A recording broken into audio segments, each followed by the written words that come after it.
Tendance première. 10h, 11h30. Faire cohabiter numérique et environnement, est-ce possible ? C'est une question que s'est posée le collectif Alter Numéris et en est sortie une publication extrêmement intéressante d'ailleurs sur la manière dont on peut envisager ou pas la compatibilité entre ces deux préoccupations qui sont évidemment des préoccupations dominantes dans notre société aujourd'hui. Pour en parler, Steve Thompson est avec nous. Bonjour. Bonjour Véronique. Vous êtes cofondateur du collectif Alter Numéris. On rappelle un peu ce qu'est le collectif Alter Numéris ? Oui, tout à fait. Donc, nous sommes en fait des chercheurs et des penseurs dans des disciplines différentes. Donc, on a des philosophes, des ingénieurs, des politologues, des sociologues. Et ensemble, on essaye de réfléchir justement aux enjeux de la société numérique. Et c'est vrai qu'aujourd'hui, dans la société, il ne se passe pas une semaine sans que n'apparaissent dans des débats, des publications, des études ou des conversations même avec monsieur et madame tout le monde, ces préoccupations à la fois numériques qui nécessitent une transition et des préoccupations environnementales qui nécessitent elles-mêmes une transition. Et vous vous êtes posé la question de savoir est-ce que ces deux transitions peuvent cohabiter ? Est-ce qu'elles s'opposent ? Comment les faire vivre ensemble ou les faire évoluer ensemble ? Et surtout, et c'est ça que je trouve très intéressant dans votre rapport, c'est à quoi faut-il être visiblement attentif pour ne pas se laisser noyer par les considérations de l'un ou les considérations de l'autre. On en reparle avec vous, mais ça vous est venu comment l'idée de ce rapport et de cette réflexion ? L'idée, elle est venue de beaucoup de discussions qu'on a avec des gens et en effet de voir que dans l'espace public, parfois on entend, un peu tout et son contraire. Vous pouvez entendre dans les rapports du GIEC, donc là on parle plus du climat et du CO2, qu'il est écrit clairement, les connaissances en termes d'impact du numérique sur l'environnement, que ce soit direct ou indirect, sont relativement encore limitées. Donc voilà, beaucoup de prudence. Et puis des rapports d'industriels qui sortent des rapports en disant, nous on a fait nos calculs et globalement le numérique c'est un puissant levier de décarbonation. Plus on numérise, meilleur c'est pour l'environnement. Et donc là, on se retrouve un peu bête, on se dit oui, ok, d'accord, mais qu'est-ce qu'on fait avec tout ça ? Comment est-ce qu'on fait pour être critique ? Comment est-ce que on se positionne par rapport à ça ? Et donc on s'est dit, on va essayer d'adopter un triple regard pour essayer de répondre à la question. On a un regard expert, on essaye de faire un état de l'art sur la connaissance, qu'est-ce qu'on connaît par rapport au sujet, qu'est-ce qu'on connaît moins. On essaie d'avoir un regard politique aussi, parce que tout cela en fait sous-tend des visions du monde et des scénarios de vivre ensemble. Et puis on essaie d'avoir un regard citoyen en se disant si on est face à des rapports ou des productions, quelles sont les questions de bon sens qu'on pourrait se poser pour essayer de juger de la pertinence de ce qu'on est en train de lire. Alors quand on parle politique, c'est véritablement la vie en société, c'est pas le rapport à un parti politique ou à des décisions politiques, bien qu'elles sont évidemment influencées par ces préoccupations qui nous touchent tous. Et c'est vrai que quand même, quand vous parlez de ce point de vue d'expert et que vous avez analysé ce que l'on sait aujourd'hui finalement de la transition numérique et de la manière dont le numérique impacte aujourd'hui l'environnement, une des premières constatations que vous avez dû faire, c'est qu'effectivement, les publications sont, si pas peu nombreuses, en tout cas très jeunes et avec assez peu de recul. Oui, tout à fait. Donc ça, c'est un premier constat qu'on fait quand on fait une analyse de la littérature scientifique, c'est qu'il n'y a pas des milliers d'études. Voilà, il y en a quelques dizaines. Ce qui est étonnant quand même. C'est pas évident d'avoir les infos, c'est pas évident d'avoir les datas, et puis voilà, le numérique dans sa forme actuelle, il faut du temps pour faire ce genre d'études. Encore une fois, il faut arriver à collectionner les données, il faut arriver à analyser les tendances. C'est quelque chose qui est pas évident, et donc c'est pour ça que c'est relativement jeune, et donc en effet, le premier constat, c'est de se dire il faut rester prudent et il faut voir vers où ça converge. Donc même s'il y a quelques dizaines d'études, il y a quand même certains points de convergence et on voulait vraiment porter l'attention sur ce qu'on sait et aussi donner des exemples de ce qu'on ne sait pas encore et donc appeler à la prudence dans certains domaines. Vous avez quand même dégagé un consensus parmi l'ensemble de ces études, quelle que soit leur origine, parce qu'on reviendra sur l'origine des études, qui est un point important sur lequel vous attirez notre attention, c'est que de toute façon, le secteur numérique produit aujourd'hui entre 2 et 4% des gaz à effet de serre mondiaux et que toute prévision indique une augmentation rapide de ces émissions, passant potentiellement de 4 à 6%. C'est ce qui semble être le plus consensuel par rapport aux études que vous avez pu noter. C'est qu'il y a déjà une consommation et qu'elle va augmenter. Oui, c'est ça. Donc, c'est ce qu'on appelle l'empreinte écologique en fait, du numérique, est relativement consensuelle sur 3 points principaux. On a en effet les émissions de gaz à effet de serre. Il y a un impact substantiel et tout porte à constater que la tendance n'est clairement pas à la baisse. Ensuite, on a la consommation énergétique aussi qui est de l'ordre de 8%. On écrit dans le rapport que si le numérique est un pays, en fait, il serait le 3e plus gros consommateur d'électricité mondiale après la Chine et les États-Unis. Donc, c'est pas rien. Et ensuite, le 3e consensus, c'est sur les pollutions numériques qui sont dues à tout ce qui est extraction des ressources minières, etc. Donc là, peu importe d'où viennent l'origine des études, plus personne ne conteste cela. Et donc, on voit que le numérique a une empreinte écologique qui est assez forte, que la tendance est à la hausse. Et la question, c'est comment est-ce qu'on compose avec ça ? Ça, c'était pour la partie, finalement, du rapport entre numérique et environnement du point de vue des gaz à effet de serre. Mais vous êtes aussi penché sur la question de la consommation électrique globale.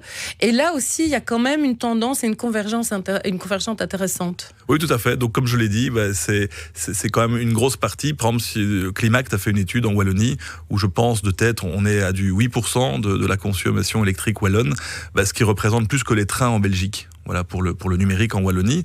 Et donc, on se rend compte que cette consommation électrique, à un moment, il va falloir produire de plus en plus d'électricité pour alimenter les data centers, pour alimenter toute cette infrastructure. Donc, on peut se poser la question, est-ce qu'on est en mesure de pouvoir encaisser, ici en Belgique ou ailleurs dans le monde de façon générale, une telle montée en demande énergétique, en sachant que l'impact énergétique, la consommation énergétique n'est pas pertinente en soi si on veut parler de gaz à effet de serre, parce que ça dépend évidemment de comment est produite l'énergie. Mais de façon générale, il y a un constat, c'est que c'est assez gourmand en énergie. Il va falloir alimenter le système. Et encore une fois, toutes les prévisions sont à la hausse par rapport à ça.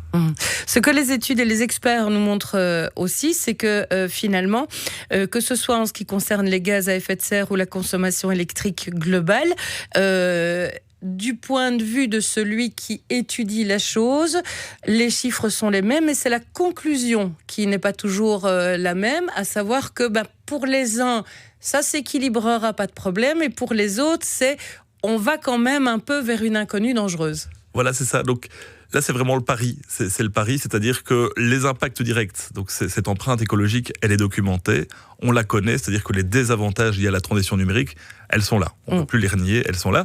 Par contre, après, derrière, le pari des industriels en l'occurrence, c'est de se dire, oui, mais ne vous inquiétez pas, les avantages que cela va apporter pour l'environnement, vont compenser, voire même être supérieurs, la balance, finalement, sera supérieure par rapport, justement, à ces désavantages. Mais ça, il faut se rendre compte qu'en fait, c'est un pari, ce sont des promesses, cela se base sur des études de prospective, et donc il se base sur des hypothèses. Et ce qu'on remarque, pour être tout à fait honnête, c'est que ces hypothèses sont extrêmement généreuses, et que d'autres côtés plus négatifs sont complètement ignorés de ce genre d'études. Et donc, on sait les problèmes qu'on va avoir. Par contre, les solutions qui sont supposées surpasser les problèmes, c'est un pari qui, objectivement, ne se base pas sur grand-chose de solide. Moi, ce que je lisais un peu entre les lignes, c'est que finalement, le problème, c'est pas que ces hypothèses avantageuses existent, parce que il y en a peut-être qui seront avérées ou qui seront vraies, c'est qu'on occulte toujours une face de la pièce quelque part. Oui, tout à fait. Donc c'est clair que le numérique peut apporter à certains endroits des gains environnementaux, des gains de toutes sortes. Il faut pouvoir encore le démontrer et le documenter, ce qui est quand même rarement le cas. Mais donc il peut y avoir ces effets indirects positifs, clairement, ce qu'on appelle l'IT for Green dans le jargon.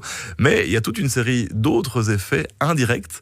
Par exemple, on cite souvent l'effet rebond, que les gens connaissent peut-être. Donc l'effet rebond, c'est de se dire, oui, on améliore l'efficacité des technologies, mais si derrière les usages explosent complètement, globalement on y perd. Et ces effets rebonds sont systématiquement ignorés de toutes les études, alors qu'on remarque, si on regarde ces 10 dernières années au niveau des prédictions et de ce qui s'est réellement passé, que ces effets rebonds sont complètement prédominants, et donc c'est difficile de tirer une conclusion positive de l'ensemble quand une partie des problèmes sont ignorés. Autre élément que vous avez étudié du point de vue des experts et de ce que l'on sait, ce sont les matériaux du point de vue de leur extraction, la fabrication, et puis les déchets électroniques. Et là, malheureusement, on manque aujourd'hui, alors pas forcément de données sur l'état des lieux, parce qu'on sait que l'extraction aujourd'hui, c'est un problème à la fois humain, économique, mais aussi parfois de pouvoir atteindre ces matériaux, parce qu'on nous dit oui, ils sont souvent présents en suffisance, mais parfois totalement inatteignables, ou c'est un leurre aujourd'hui d'imaginer qu'on pourrait les avoir. Et vous dites que finalement, en la matière, si les études existent, il n'y a pas de réponse aujourd'hui qui existe réellement pour venir améliorer des situations. Non, tout à fait. Donc le constat est relativement clair. Tout le monde se rend compte que c'est une catastrophe environnementale au niveau des pollutions des sols, de l'air, de l'eau, au niveau de l'extraction, les déchets. On parle de plus de 50 millions de tonnes par an qui sont générées de déchets électroniques. Donc on est conscient du problème. Par contre, la réponse à ça est généralement assez inexistante. Il y a certaines réponses du plan politique qui misent beaucoup sur le recyclage, par exemple. On voit que la tendance du recyclage, si je prends par exemple le lithium qu'on utilise dans toutes les batteries, dans les futures voitures électriques, etc., le taux de recyclage actuel, c'est de 0%. Donc voilà, même si l'Europe se dit on va arriver à 50% dans les années 2030 ou 2050, je ne sais plus, je ne sais pas comment on va passer de 0 à 50. Donc ça, c'est une première réalité. Et ensuite, tout ce qui est extraction des matériaux, l'Europe veut essayer en effet d'utiliser, d'exploiter nos propres mines. Mais voilà, à partir du moment où vous commencez à faire des trous dans le sol et que vous exploitez des carrières, il faut quand même voir ce que c'est pour s'en rendre compte. C'est des terrains que vous ne savez pas utiliser pour autre chose. C'est parfois des villages qu'il faut exproprier. Et donc les habitants ne sont pas d'accord. Et donc c'est clairement des arbitrages politiques. Et actuellement, objectivement, on ne voit pas comment on va arriver à ça. On avait un expert qui était venu nous expliquer dans l'émission par rapport au lithium, par exemple, qu'il était aujourd'hui impossible de pouvoir, même s'il était recyclé, le lithium recyclé pour les mêmes batteries de voitures, parce qu'il fallait un degré de pureté qu'il était impossible d'atteindre aujourd'hui et probablement même demain, parce que la qualité ne permettait plus de réutiliser ce lithium pour des batteries. Donc ça n'est pas déjà un cercle vertueux à la base. Tout à fait. Il faut se rendre compte que le recyclage, c'est quelque chose de très bien pour les déchets qui existent. Essayons d'en faire quelque chose. Il faut se rendre compte que c'est clairement pas la panacée. Quand on parle de numérique, peut-être certains ont déjà entendu parler de ces fameuses terres rares qui sont quasi inrecyclables. Oui. Et donc voilà, il faut être conscient que le recyclage, c'est le dernier recours. Il faut voir qu'est-ce qu'on fait avant. Et globalement, en termes de déchets, c'est relativement simple et consensuel. Il faut juste éviter de les générer. On va revenir sur l'aspect citoyen et politique dans quelques instants, évidemment, et reprendre notamment des scénarios qui ont été élaborés par l'ADEME, et on y revient juste après ceci. Tendance première.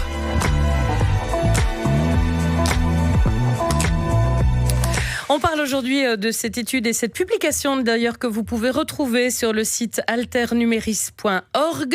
Faire cohabiter numérique et environnement. Une étude, alors c'est une étude très collective parce qu'il y a beaucoup d'intervenants, beaucoup de co-auteurs qui sont participants dans cette étude. Oui, tout à fait. On a fait ça. Donc, le collectif Alternuméris a porté le projet, mais en collaboration avec une dizaine d'experts et d'académiques de tous horizons, assez reconnus, des professeurs d'université également. C'est vraiment collectivement mis ensemble pour s'assurer que ce qu'on écrivait, on était relativement certains des chiffres d'une part pour le regard expert. Et puis, voilà, c'est vraiment un travail collectif. Vous vous êtes penché pour la partie politique. Donc, comment s'articulerait cette cohabitation au sein de notre société aujourd'hui sur des scénarios de transition qui ont été émis par l'Agence de l'environnement et de la maîtrise de l'énergie, l'ADEME en France, des scénarios qui nous permettent de balayer comment la transition numérique et la transition environnementale pourraient s'articuler de différentes façons.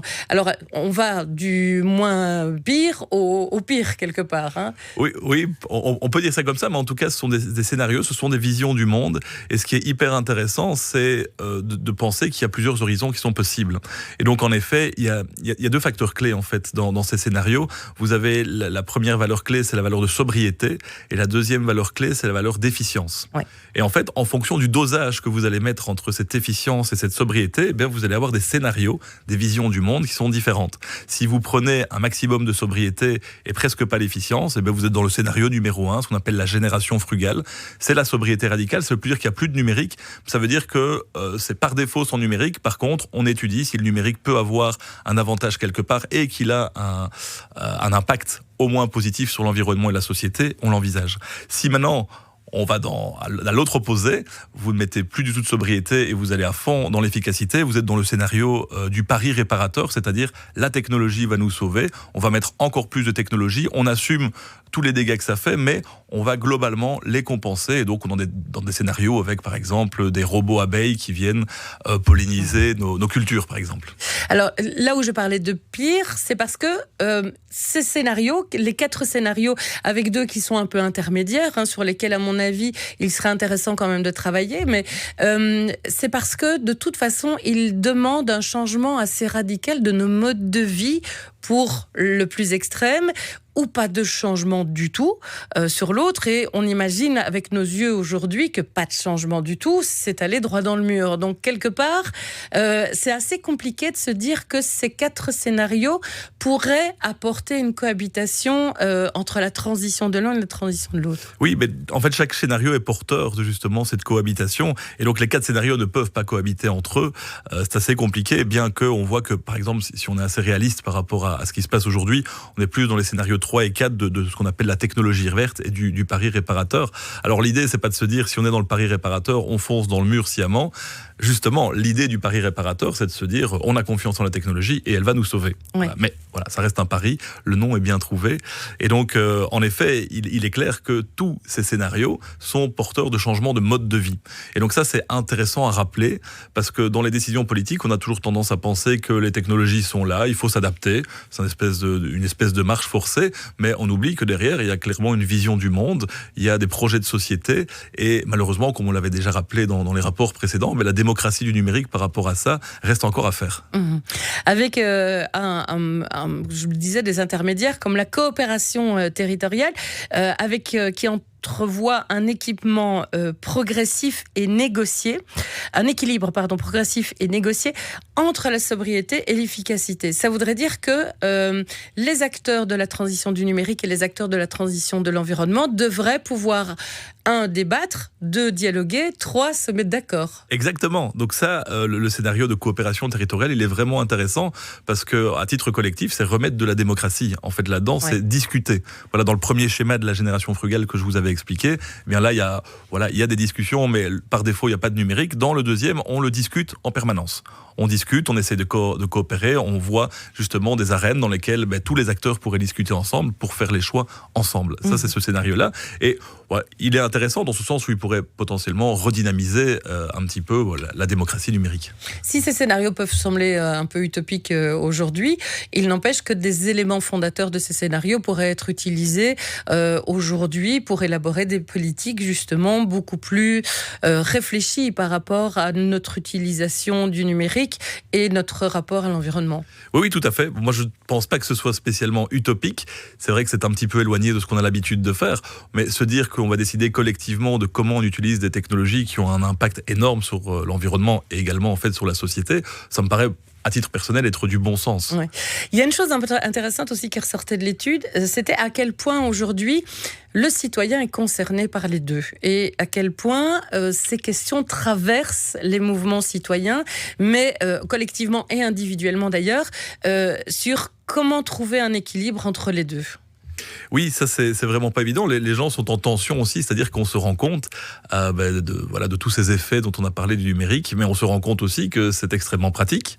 On se rend compte qu'il y a plein de côtés positifs. On se rend compte aussi que pour la plupart du temps, on n'a pas le choix. Oui. C'est-à-dire que si vous voulez bannir le numérique de votre vie actuellement, vous allez avoir des problèmes pour prendre un rendez-vous dans une banque, pour communiquer avec votre administration, etc. Et donc, le citoyen est forcé actuellement de se poser la question et de se faire une opinion. Alors l'idée de cette étude, c'est justement d'apporter des éléments de réponse, de la nuance pour essayer d'être constructif et de ne pas arriver à des postures radicales qui sont on exclut complètement le numérique ou on y va et ça va aller. Vous nous invitez aussi à réfléchir évidemment à travers ce regard citoyen que vous portez sur justement comment s'y retrouver dans l'ensemble des informations qui nous entourent, comment ne pas se laisser submerger et comment garder un regard critique en tant que citoyen actif et acteur de cette société et de l'utilisation que nous avons du numérique. Et je trouve que là, c'est très intéressant parce que c'est le plus souvent ce qui nous démunit quelque part par rapport à tout ce qui se passe autour de nous, où on se dit mais je n'ai pas les armes suffisantes pour comprendre, je n'ai pas les armes suffisantes pour pouvoir agir, j'agis à mon niveau mais c'est pas assez utile. Et vous nous proposez finalement une grille de lecture sur qu'est-ce qu'on sait et comment comprendre et analyser ce qu'on sait. Oui, tout à fait. Donc là, on peut prendre un peu de temps dessus parce qu'en effet, c'est une partie intéressante du dossier que nous avons écrit. En fait, ce qu'on remarque, et donc je spoil un petit peu, mais donc ce qu'on remarque, c'est que les questions qu'on peut se poser et l'analyse qu'on peut en faire peut être fait par monsieur et madame tout le monde. C'est-à-dire qu'il n'est pas nécessaire d'être expert ou ingénieur pour pouvoir répondre à ces questions-là, quand bien même les questions seraient techniques. Et donc, on a construit une grille de lecture qui se pose sur 4 axes fondamentaux, et je peux les développer calmement ici. La première question qu'on peut se poser, c'est quoi le processus de production? C'est une question qui est assez simple. De l'information, que ce soit une étude. Exactement, de cette information qui est produite. Est-ce qu'on est face à de la littérature scientifique ou est-ce qu'on est face à de la littérature grise, c'est-à-dire des rapports faits par des associations, des ONG, des groupes industriels, etc. Donc ça, c'est la première chose. La posture des personnes qui publient ces études, parce qu'il faut pouvoir rester critique par rapport à ça. Quand vous avez le GIEC ou que vous avez une publication scientifique, vous avez quand même un certain crédit, une revue par les pairs, que vous n'avez pas quand vous avez un groupe d'intérêts industriels qui publie des choses qui sont en ligne globalement avec leurs intérêts économiques. Donc il faut pouvoir être critique par rapport à ça. Y compris être critique par rapport à l'information que je reçois de tiers, de me poser la question de savoir comment ces tiers ont-ils reçu eux-mêmes l'information et qui sont-ils. Donc plus il y a d'éléments entre une étude qui serait scientifique et bien calibrée, d'éléments, on va dire, qui donnent une interprétation, des interprétateurs, plus il y en a, plus je dois me poser la question de savoir qui sont ces interprétateurs. Oui, tout à fait. Pas très français, cet interprétateur. Non, mais je comprends. Voilà, on rajoute des intermédiaires, donc on rajoute de l'incertitude. Voilà. Mais voilà, ça peut arriver sur le 4e axe de notre grille de lecture, c'est les conclusions et les recommandations. C'est-à-dire que souvent, principalement dans les médias aussi, parce qu'il faut être assez bref dans les messages qu'on délivre, se poser la question quand on a une publication ou des gens qui nous en parlent, les conclusions que tu fais, est-ce qu'elles sont en lien avec les études et avec les connaissances actuelles? Ça a l'air bête, mais c'est pas si simple, parce qu'il y a des rapports qui font toute une série d'études, et puis vous voyez les conclusions, et tu dis, mais comment ils sont arrivés à ça? Ça n'a plus ou moins rien à voir. Et ensuite, vous avez les recommandations. Et là, la question, c'est de se dire, les recommandations qui sont faites souvent politiques, est-ce qu'elles sont vraiment en lien avec les conclusions? Et là aussi, ça a l'air simple, parfois on pourrait être surpris. Et donc, encore une fois, rester critique par rapport à ça. On va revenir dans quelques instants après les informations de 11h, évidemment, sur cette grille de lecture, parce qu'on a parlé de ce processus de production qui est le premier axe. Il y en a 3 autres. Quel périmètre, quelle transparence et pertinence, et puis conclusions et recommandations sur lesquelles on reviendra.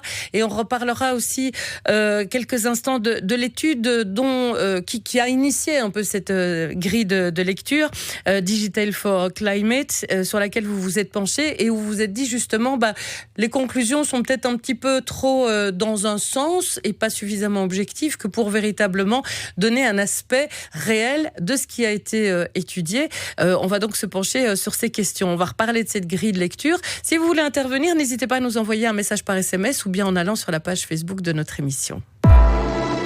Véronique Tiberghien. André, par exemple, qui nous dit, en tant qu'ex-travailleur dans le monde de l'informatique et de l'électronique et adversaire de la dite société de consommation, je peux affirmer qu'il serait possible de vivre avec l'informatique de manière bien plus sobre et donc respectueuse des équilibres écologiques qu'aujourd'hui, avec les pistes suivantes. Mettre hors jeu toutes les formes d'obsolescence, y compris psychologique, notamment en rendant désirable tout ce qui peut permettre de garder des appareils numériques le plus longtemps possible. Moduler les taux de TVA, que je ne vais pas expliciter ici.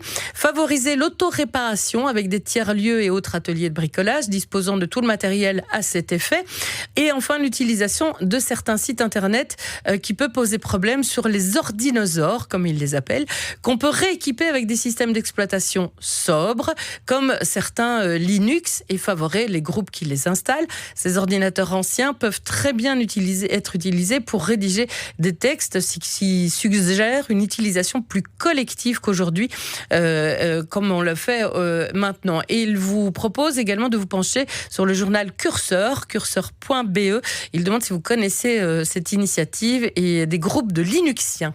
Oui, tout à fait. Mais, en tout cas, Curseur, je connais bien. C'est un magazine. Je pense qu'il publie deux magazines par an, et il traite aussi des sujets, des enjeux numériques. C'est assez intéressant. Donc pour les gens qui s'intéressent à cette thématique-là, n'hésitez pas, c'est pas cher et objectivement le travail est qualitatif. Et puis pour les recommandations de notre auditeur, voilà, on reconnaît, on voit que là on est dans un scénario de frugalité, de sobriété. On est dans ce qu'on appelle aussi le green IT, garder les équipements le plus longtemps possible, diminuer la consommation. Et Et dans ce qu'on retrouve aussi dans ces propositions, quand il parle d'avoir des assemblées où on répare ensemble, etc., on retrouve aussi une certaine forme de convivialité. Si certains connaissent, il y a ce qu'on appelle les low-tech, voilà, qui est un concept aussi relativement intéressant. Donc voilà, merci en tout cas à cet auditeur pour ces suggestions. On va revenir sur cette grille de lecture que vous nous proposez d'avoir sur l'information que doit recevoir en tant que citoyen autour de ces questions de transition. Avec ces 4 axes, on a parlé du processus de production de cette information que nous recevons. On va parler aussi de la transparence et de la pertinence. Oui, tout à fait. Donc là, la question à se poser dans ce genre d'études, c'est de se dire, est-ce qu'il y a une certaine transparence sur les données qui ont été collectées ? Dit autrement, est-ce qu'en fait, les résultats qu'ils ont, je peux les reproduire moi-même ? Oui. D'accord ? Ça, c'est la première chose. La deuxième chose, c'est au niveau de la pertinence des hypothèses. C'est-à-dire que, autant quand on étudie l'impact du numérique direct, là, on a les données, il suffit d'aller chercher. Quand on veut regarder si potentiellement les effets positifs pourront les supplanter, il y a un exercice de prospective. Il faut un moment faire des hypothèses sur le futur, c'est normal, c'est jamais facile, mais ce qu'on peut faire, c'est aller voir les hypothèses qui sont prises et voir si elles sont réalistes. Ça, c'est quelque chose qu'on peut faire assez simplement. Et donc tout ça nous donnera une bonne idée si, justement, au niveau des méthodologies, on a de la transparence et on a de la pertinence. Quand vous parlez de périmètre, de quoi parle-t-on exactement ? Alors ça, c'est le deuxième axe de cette grille. Quel périmètre ? Ça, c'est une des questions les plus intéressantes. Le périmètre, c'est comment vous cadrez en fait les notions qui sont abordées dans la question de recherche. Donc si la question de recherche, c'est quel est l'impact du numérique sur l'environnement, vous avez 3 grands concepts. Vous avez le concept du numérique, de l'environnement et de l'impact. Et donc, comment on les cadre ? Si je prends l'exemple du numérique, c'est quand on parle de numérique, de quoi parle-t-on ? Est-ce qu'on prend tous les équipements numériques qui existent ? Est-ce qu'on prend en compte les data centers ? Est-ce qu'on prend les équipements ou est-ce qu'on en exclut ? Oui. Et ensuite, est-ce que dans cette analyse d'impact, on analyse tout le cycle de vie des équipements ? Ou est-ce qu'on en oublie ? Donc voilà, ça c'est une façon de cadrer le numérique. Au niveau de l'environnement, comment est-ce qu'on cadre l'environnement ? Eh bien, quels sont les critères qu'on utilise ? La plupart du temps, l'environnement est monocritère, c'est-à-dire qu'on parle du climat et du CO2. D'accord. Dans le meilleur des cas, on peut aussi un peu parler d'énergie, ce qui est un peu lié, mais l'environnement, ce n'est pas que ça. Si on prend ce qu'on appelle les limites planétaires, on a l'épuisement des ressources abiotiques, on a l'acidification, l'écotoxicité des eaux douces, la biodiversité, le climat en fait partie.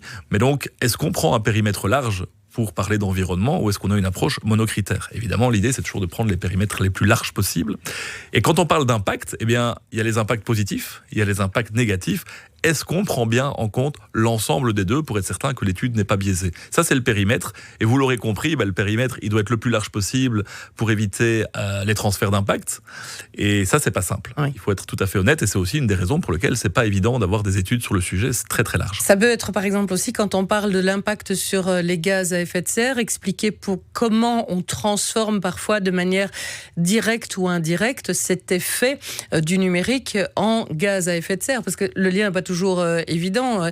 Est-ce qu'on parle du transport du matériel et à ce moment-là on imagine qu'on calcule l'effet du transport aérien, du transport par bateau ? Est-ce qu'on parle de la fabrication et à ce moment-là qu'est-ce que ça signifie que cela ait un impact sur les gaz à effet de serre ? C'est toutes des informations que souvent on n'a pas en fait. Non, il faut aller un petit peu chercher, mais de façon générale, quand on lit dans les études la méthodologie, tout ça est relativement bien expliqué au début et donc on voit ce qui est pris dans le paramètre. Voilà, il y a une partie d'études, dans le titre, vous le voyez, si on vous dit l'impact du numérique sur le climat, vous avez compris déjà que l'axe environnemental n'est pris qu'en monocritère, et donc vous ne pourrez pas tirer de conclusion sur le numérique et l'environnement. Vous pourrez éventuellement tirer une conclusion sur le numérique et le climat, mais donc tout ça, c'est très important, c'est le cadrage, et les erreurs de périmètre, c'est justement ce qui apporte de la complexité, c'est-à-dire qu'il y a plein d'études qui vont être différentes, mais elles vont peut-être pas avoir le même périmètre, et donc c'est pas facile de les comparer.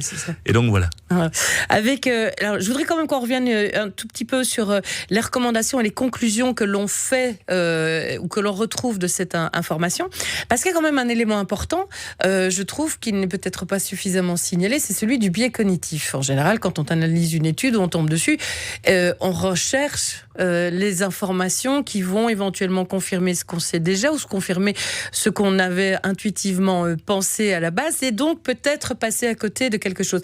Ça demande un exercice très complexe d'être objectif quand on est citoyen, de prendre le temps de rechercher et d'objectiver l'information que l'on a devant soi. C'est pas évident du tout. Hein. Non, c'est clair, ça demande de l'énergie, ça demande de la patience, ça demande de l'ouverture d'esprit, être conscient de ses biais, et c'est pour ça qu'on a fait ce travail justement de grille de lecture. Cette grille, elle est objective. Ouais. Voilà, et donc s'efforcer de regarder tous les paramètres et les critères, même s'ils ne nous arrangent pas ou si on n'y avait pas pensé au début, c'est une première façon d'objectiver. Mais voilà, on reconnaît que si tous les citoyens doivent commencer à lire toutes les études sur toutes les thématiques et tous les sujets qui sont importants dans notre société, on n'est pas sorti de l'auberge. Donc c'est pour ça que c'est important d'avoir des travaux de vulgarisation, d'explication. C'est ce qu'on a essayé de faire. Et c'est important évidemment pour les médias aussi, d'avoir exactement ce type de lecture aussi, pour être certain que l'information qu'ils vont délivrer sera une information qui soit à la fois objective et puis complète, parce qu'on manque parfois d'éléments très complets ou de temps pour pouvoir disposer de cette information et la délivrer telle qu'elle. Mais ça reste important justement, surtout aujourd'hui où les enjeux sont omniprésents dans la société. Oui, tout à fait. Le simple objectif, modestement, de ce travail, c'est d'allumer des petites lumières dans la tête des gens avec des questions fondamentales qui, si on passe à côté, on risque de passer complètement à côté du sujet et des conclusions. C'est l'idée. Si la question de départ avait été sont-elles compatibles ces deux transitions numérique et environnementale, avec ce que vous avez pu étudier et l'objectivité de la vue d'ensemble que vous pouvez avoir sur la situation, vous diriez oui, mais il faut travailler dessus. Non, on n'a pas les outils. Dans quelle direction vous iriez ? Alors de manière personnelle. C'est de façon tout à fait personnelle, c'est difficile parce qu'il y a très peu d'études qui cadrent l'environnement dans son ensemble. Déjà de base, il y en a, et elles sont relativement intéressantes et elles appellent plutôt à la sobriété dans ce que votre auditeur décrivait tout à l'heure. Maintenant, ce qu'on voit, ce qu'on peut observer, c'est qu'en termes d'empreinte et d'impact écologique, le numérique tel qu'il est maintenant sous sa forme actuelle ne semble pas soutenable. Et on n'arrive pas à mesurer si en effet il y a des gains et s'il y a des effets positifs. On ne voit pas les courbes de CO2 par exemple baisser, on ne voit pas la biodiversité se régénérer. Donc c'est très difficile évidemment comme lien à faire. Mais dans sa forme actuelle, ça a l'air compliqué. Maintenant, le problème, c'est même pas encore la forme actuelle, c'est la tendance qui semble relativement haussière. Et les paris qui sont faits, les paris régénérateurs ou les paris de dire mais c'est pas grave, les avantages vont clairement supplanter les inconvénients, mais ils ne se basent sur pas grand-chose. Donc on a quand même l'impression que si à un moment il n'y a pas les usages ou les comportements qui changent, en tout cas, à titre personnel, ça me semble relativement compliqué. Il y a un moment des hypothèses qu'il va falloir faire. Oui, on peut produire de l'énergie différemment, mais si à un moment on consomme toujours à la vitesse avec laquelle on consomme, les ingénieurs ont beau faire de leur mieux et essayer de rattraper en efficacité, je pense que jamais on arrivera à rattraper l'explosion des usages et qu'on va toujours avoir cette empreinte qui monte. Et peut-être qu'elle sera compensée, mais les études actuellement ne nous permettent pas de l'affirmer clairement. Vous nous appelez dans l'incertitude à appliquer le principe de précaution. Oui, tout à fait. Le principe de précaution, en fait, il est relativement simple dans ce cas-là, c'est-à-dire que normalement, voilà, il y a des accords internationaux sur les baisses. Si on reprend ici le climat et les gaz à effet de serre, il y a des accords pour dire que voilà, on a une trajectoire qui doit être revue à la baisse au niveau, par exemple, des gaz à effet de serre. Et donc, une façon très simple de faire, c'est de se dire, tous les secteurs baissent leur empreinte. Voilà. Je pense que si on fait ça, tout le monde est d'accord pour dire que l'empreinte globale va diminuer. C'est l'objectif qu'on veut avoir. Si maintenant vous avez un secteur comme celui du numérique qui dit écoutez, nous la nôtre elle augmente, mais c'est pas grave parce qu'on va faire diminuer celle des autres et que globalement vous n'avez pas grand-chose de solide pour étayer ça, eh bien il y a de l'incertitude. Alors le principe de précaution nous garantirait d'être certain d'arriver à un certain moment, si on veut combiner ces transitions environnementales et numériques, de pouvoir atterrir dans une trajectoire qui est contrôlée et surtout qui tient compte des limites planétaires. Je vous invite à aller voir cette étude et cette publication sur le site Alternuméris, alternuméris.org tout simplement, et vous y retrouvez cette étude sur la transition numérique et la transition environnementale avec ces questions qu'on va essayer de garder à l'esprit dorénavant. Merci beaucoup Steve Thomson d'être venu dans cette émission pour nous parler de tout cela.